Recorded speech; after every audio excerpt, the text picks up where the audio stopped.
Hello, everyone. Welcome to our Caro Insights. We've got a great guest today. I'm going to introduce to Adrian Stratta. He is a retired officer in the British Parachute Regiment, 20 years experience doing transformations around the world, a wide variety of industries. Great insights from that, and really keen on empowering people and enabling people to get their jobs done. And I must say, probably finally and importantly, he is an author. And so I'm sure we're going to hear about the book sometime during today. It's a great book. So looking forward to hearing more. So Adrian, maybe just step back. Tell me, how did you get here in your life? Yeah, that's a very good question. One I ask myself all the time, Mark, because how did I get here? That was part of the reason for the book, actually. Dusty Boots to Boardroom. Follow your dreams. It's the follow your dreams bit, I think. I kind of touch it. And the reason why the book came about was because I spent nearly 20 years in the army, which was great. Learned a huge amount. I wasn't sure what to do when I was at university. I met my wife at university. She was trained to be a doctor. And I was in the TA, Officer Training Corps as well. And I went off to go and look at this thing called the Parachute Regiment because I didn't really know who it was. All I knew, it was this poster from my wall of some chappie in the desert somewhere. And I absolutely loved it. It was sort of a clashing of symbols. It all made sense. They kind of liked what I was saying and doing, and it was a coalition of the willing, should we say. But that really worked. And right from I went through the whole Sandhurst and training thing, and within 2 weeks of arriving in 2-para, we were parachuting into the Oman. I mean, it was all big boys' dreams all come to fruition at once. I was very aware that I was a little cog in a very big machine very quickly. And there was, it's a just recently tested war machine from the Falklands, so there was some very able things. And my platoon sergeant said to me, he said, "Adrian, if you ever stop laughing, it's time to leave the army." And that's it. I did. I laughed for 20 years. It was great. So from that point of view, it was great. Ups and downs always, but it's helped me, my life lessons all the way through. I mean, you don't realize the subliminal learning you're doing. Yes, I was a young leader, but the young platoon commander versus the company commander, very different animal, because you've learned and you're understanding the environment you're in. And it's fair to say, I was unsure what to do. I knew I wasn't going to go into the city and make money. That wasn't me necessarily. But I was fascinated how business made and took their decisions. I was very fortunate I was enabled to do an MBA through the military, which very few people do. I was very lucky. And that was like a light bulb. And it was all about change and transformation. And I was involved in the first ever, putting the first ever balanced scorecard into defence, which was amazing. Because how do you evaluate the value of defence? And they had an old system. I can't remember what it was now, but it was your moral, physical, and conceptual power. And then we were trying to put it into a business. What's the value of the Padres candles? I was always being asked that one. I mean, it was great. Huge value. But what's the pound, shillings and pence versus a Challenger tank or a combat aircraft?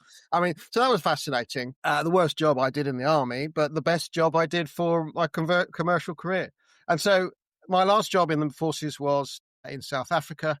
And I was there working for the Foreign Office, really helping the South African Ministry of Defence to restructure and reorganise themselves, which was fascinating. If all jobs were like that, I'd still be in the forces. But actually, it was the adding back piece I loved. It was transforming not only there, but the previous job in the MOD, introducing the Defence Balanced Scorecard, was all about adding back and looking at the military through a completely different lens. And that, I think, shaped a lot of my thinking, a lot of my processes. I was fortunate to be offered a job by PwC and Deloitte, come and work for us, which would have been fascinating.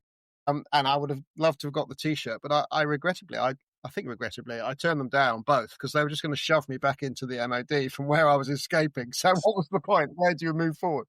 But yeah, it's nice to have that name behind you. But I've already had the name. I already had the military.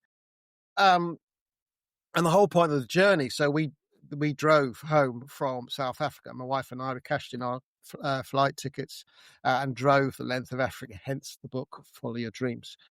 And events happened. So that was a story of about resistance and resilience and just getting through, really. But what I really loved about writing that book in lockdown, in COVID, was the ability to look back and understand the perception of what was happening and think about it. And it was that whole reflective piece, which was great, because the last chapter was all about how does the military mind adapt to the commercial mind. And for 20 years of restructuring, turning around, as the interim, you're sort of, no pun intended, parachuted into a company to sort of get the reins of a business that's going in that direction, and it should go in that direction, which was fascinating, because all of a sudden you have the levers of control, but an agenda from the board or the investors or whoever to go in a certain direction and change the business. And it was just like being given a mission or a task to go to somewhere new that you hadn't expected to go because there's a problem. So I thought it was absolutely fascinating. How does the military mind adapt to the commercial world? And it's something we've spoken about. And I loved your mnemonic of the VUCA, the sort of where you're operating in chaos and you're operating in confused, uncertain, and ambiguous spaces. And you could probably tell us about that a bit more. But that's been my life. That's what I've always done. And that was always that in the existence. So the military role was you dumped into something. How are you going to make that work? As an interim MD, director, or whatever it was in a business, you're put into a position of, yes, nice, it's to have the authority, but how do you actually turn that business around? And that's what I think we should explore, because actually, how does that military mind work, and how does that, and so what's the relevance for business, which I think you want to get to, which is great. Absolutely, because most of my life has either been spent in a small business or in a large business. And in the large business, you know that it's structured in large organizations, hierarchical, silos. It's why I was fascinated when I was in the corporate world about integrated business management to try to break the silos down. But, it was a great structure for like the Tayloristic model, when we call it LAMO, linear, anthropocentric, mechanistic, and ordered. There are still big signs of that in the corporate world. And my favorite is we still believe that a 12-month budget is possible and sensible. I think that's going, but yeah, you're right, yeah. And, when everything tells us it's not. And yet many of the practices, formal, informal, and the way that the behaviors are formed, in many large organizations are a legacy of this type of thinking.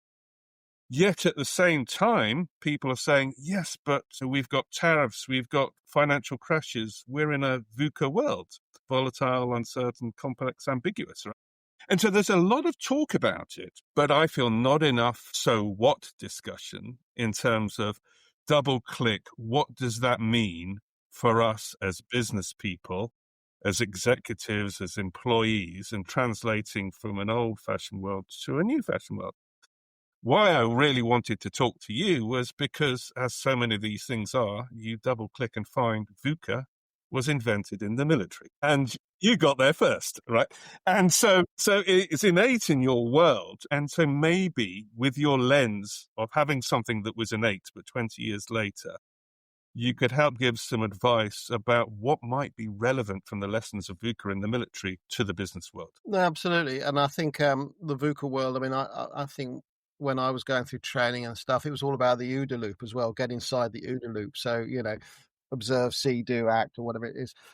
So stuff is happening. How are you reacting to it? I'm going to pick up a word you used slightly earlier, which was the so what factor, Yep. which is great.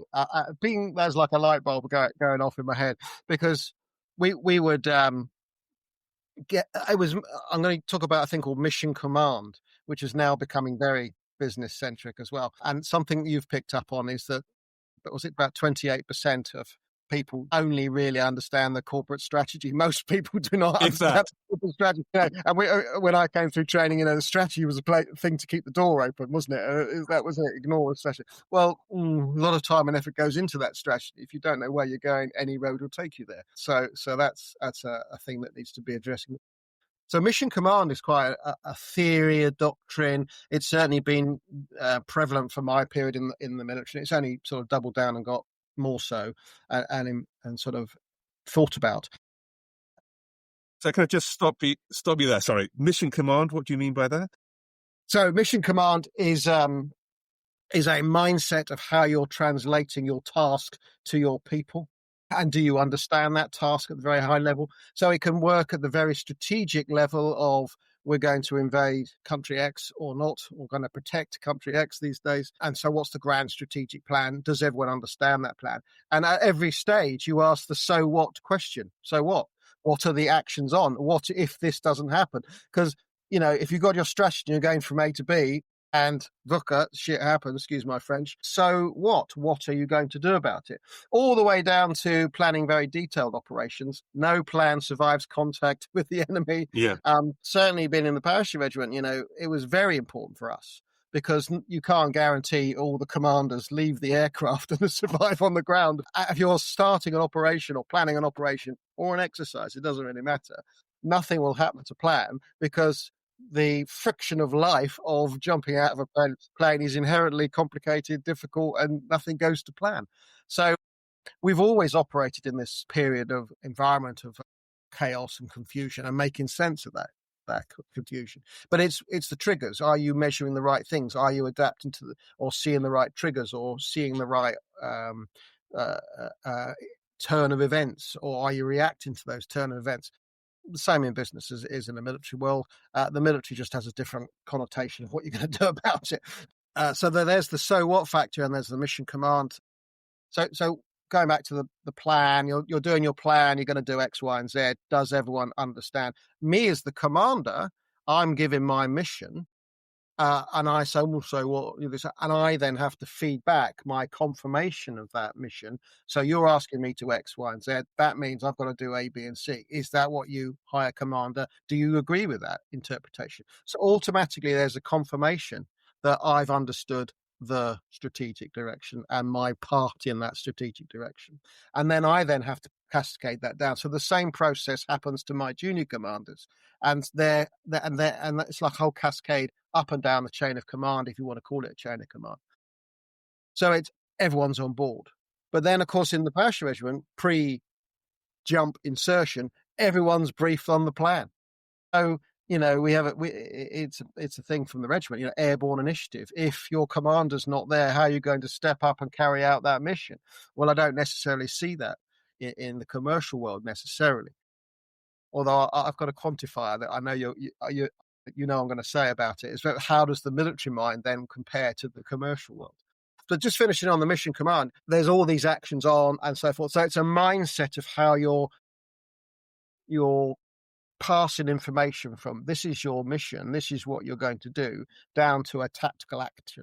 And it's that cordial thread, that golden thread that's going to operate all the way through the business. So all elements of that organization can't be siloed because they're all tied together by the mission. It's a very agile and flexible organization. I'm in the parachute regiment, and we have our airborne gunners, we have our airborne artillery, we get signals, we get logistics. All those things are bolted together to create the mission. And they're constantly changing. So it's a bit of this, a bit of that. We form, reform, restorm, norm, train, and you build up trust. So it's a training thing. That's because in the military, this is what I was going to go on to say, we think in a collective way. We think in it's we are going to achieve it. Whether it's me or somebody else, it's irrelevant. We are going to do that. Whereas in the commercial world, and this is what I say in my book, is that the commercial people, they're at the contact battle they're fighting that war all the way through. And it's attritional. They're going to do X, Y, and Z. Yes, new companies could come and they can rewrite the rule book, etc., and they don't have their legacy issues. But that's the point. Everyone in the commercial world is individually focused about what they can do because they can't stop and collectively train. You can't take BP away from being BP, train them up and put them back in as BP 2.0. You just can't do that. What you can do is take people out. So you can take someone out from their role in that business and train them up, but then they go back to the same business appointment that they left with the same constraints and everything else around them. So you've got to think differently about how does the individual develop and nurture their skills and bring those other attributes from other parts of the business together. And that's comes back to your VUCA uncertainty and how do you do that?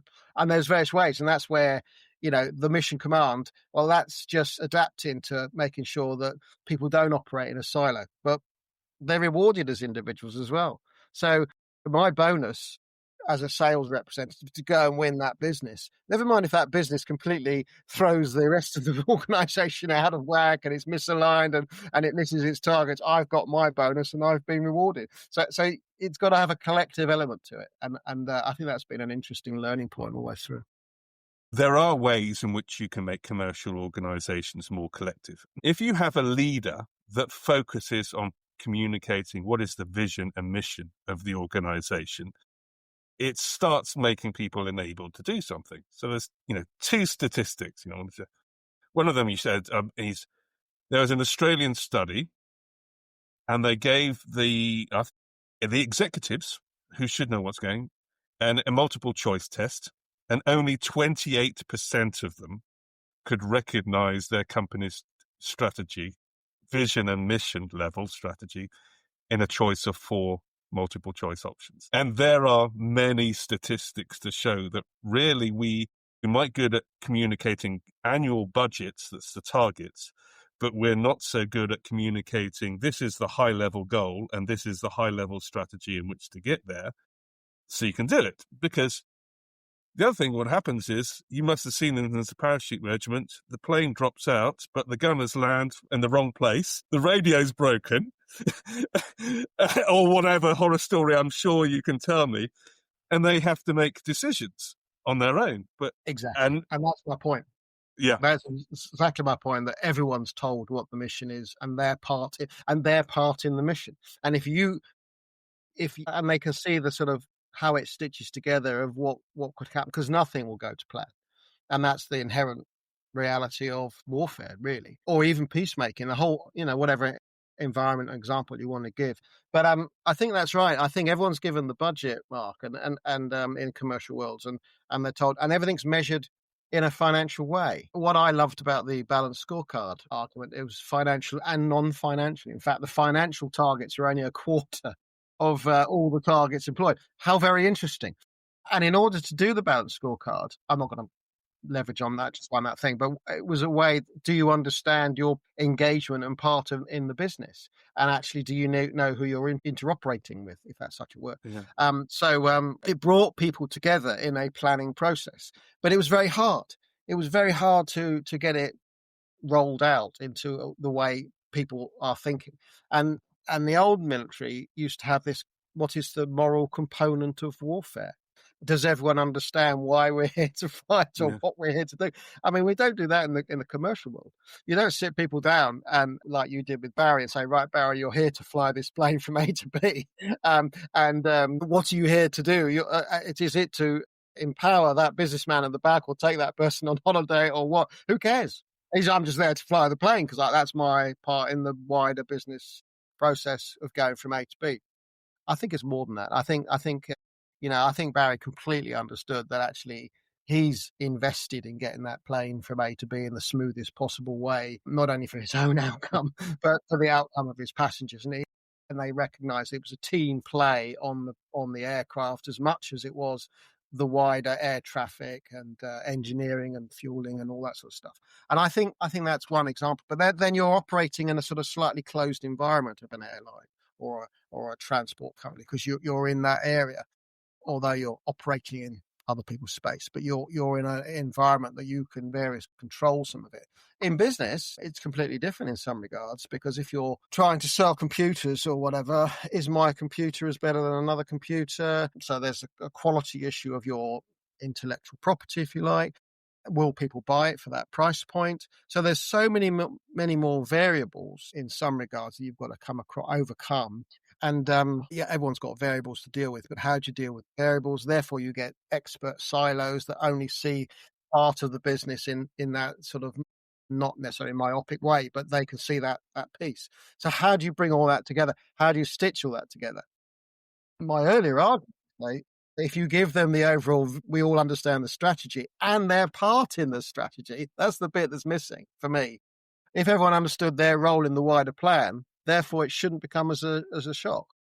So I'm just about to expose my military incompetence and lack of knowledge here. But, I'm thinking in the military, you say, we've got to attack this position 3 miles away, and we're going to do a left flanking attack, not a right flanking attack.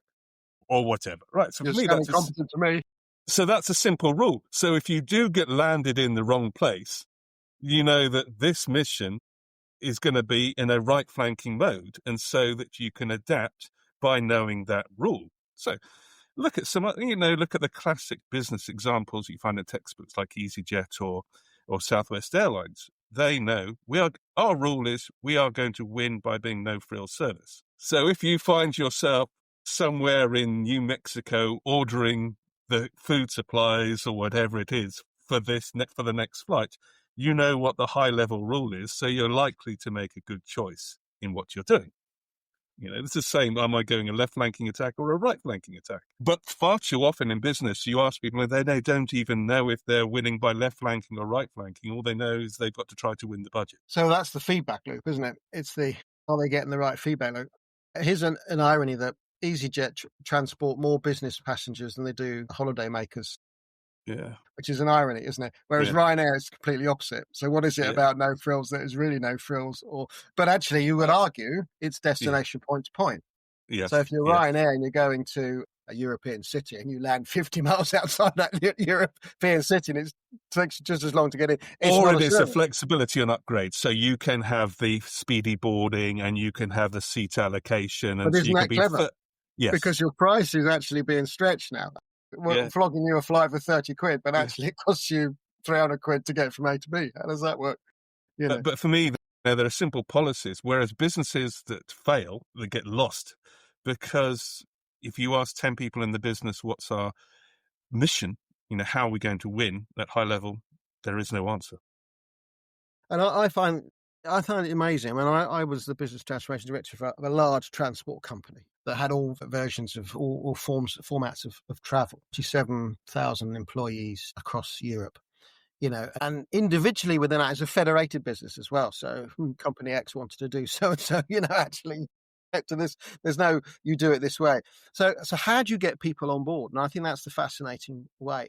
I mean, that was transport. So it's taking people from A to B, largely, your customer, yes, or your stakeholder is public sector because it's the local authority that's providing a grant for providing that service, and then you obviously people pay. So it's a complicated billing environment, if you want to call that. How do you get people on board? How do you get the customer service? How do you get all those people to say it's a good train ride or a bus ride or whatever ride works? So how do you mandate that? How do you mandate the efficiency of the business? How do you mandate the engineering of that business? So many different modes of getting people employed. And I would wager a lot of time and effort was spent on getting the strategy out and understood.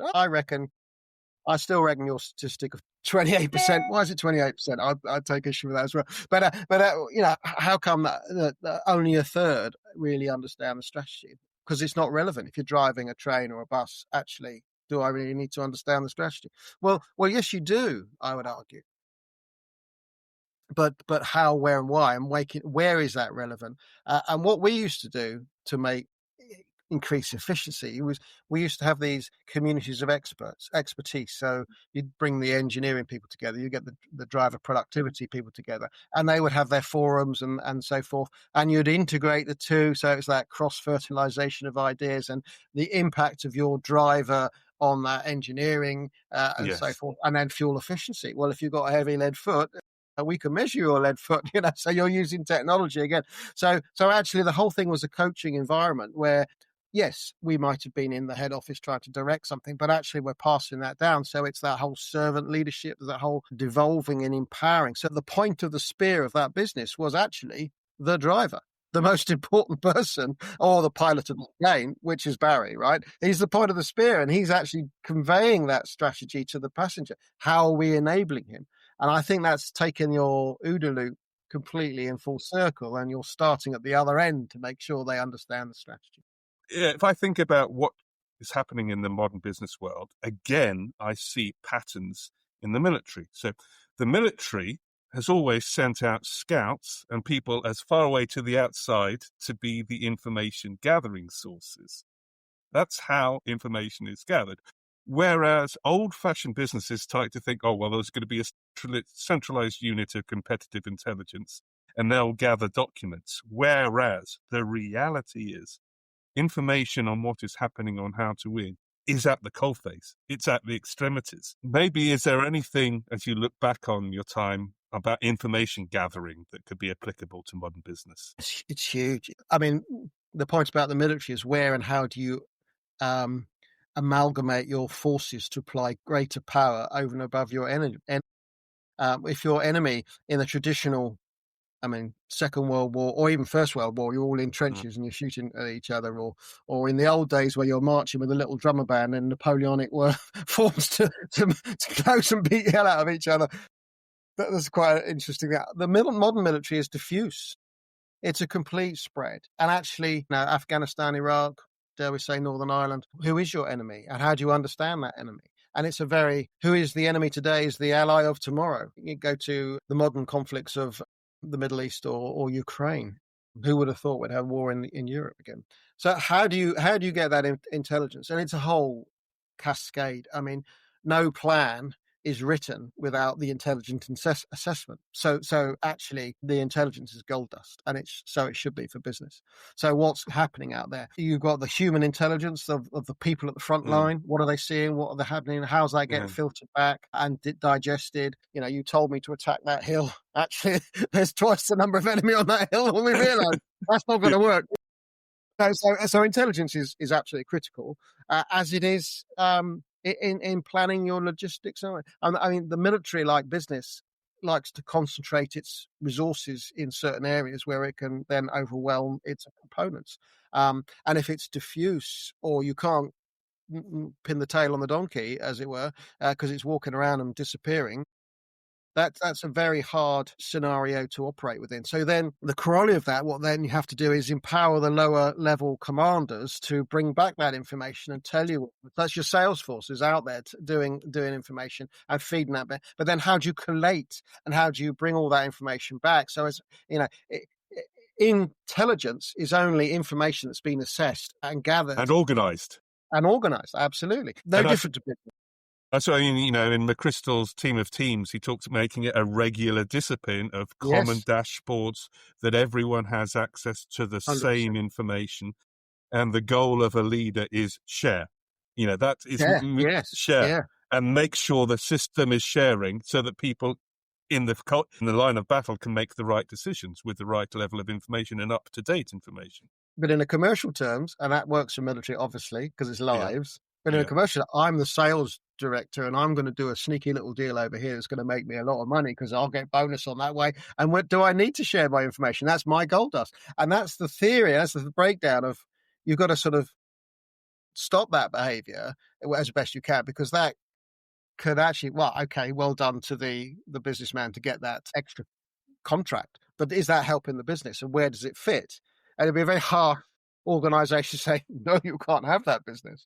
I mean, you've got to adapt and accept it as much as you can. I was working in an airline business, turning it around from loss to profit, and we won a bit of business. But actually, that bit of business, useful, well done, actually increased our cost and our overheads significantly, and it really did not fit with our business plan. So we had to spend money to make that work. So it was not a useful bit of business to win. We still did it and made it work, but it really not choosing your fight, which fights you want to. Not every battle is worth winning, to win the war. Flexibility is a principle of war. Yes, indeed.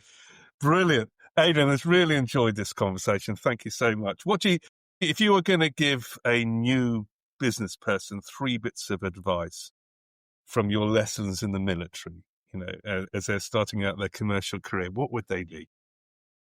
You've got me there. Well, you've got 2 of these and 1 of these. So listen, understand your environment. So listen and understand your environment. Don't be dogmatic. Actually be utterly flexible and listen to and understand what happens. So listen, understand your environment, and then actually have a bit of confidence to ask questions. So ask. So I think they're more soft points rather than hard skill sets. Understand your environment, listen and learn. But actually, if you see an opportunity, don't grab it and don't be selfish about it. Share it, because you could be the next hero, but you'll be a hero amongst the team. Brilliant. Fabulous. Thanks for that, Aid. Great conversation. Looking forward to more. And by the way, final plug for your book, please. Yes. Oh, absolutely. Dusty Boots to Boardroom. Follow Your Dreams. It's on Amazon now. Great. See you later. Thanks a lot. Cheers. Bye-bye. Brilliant. Thank you.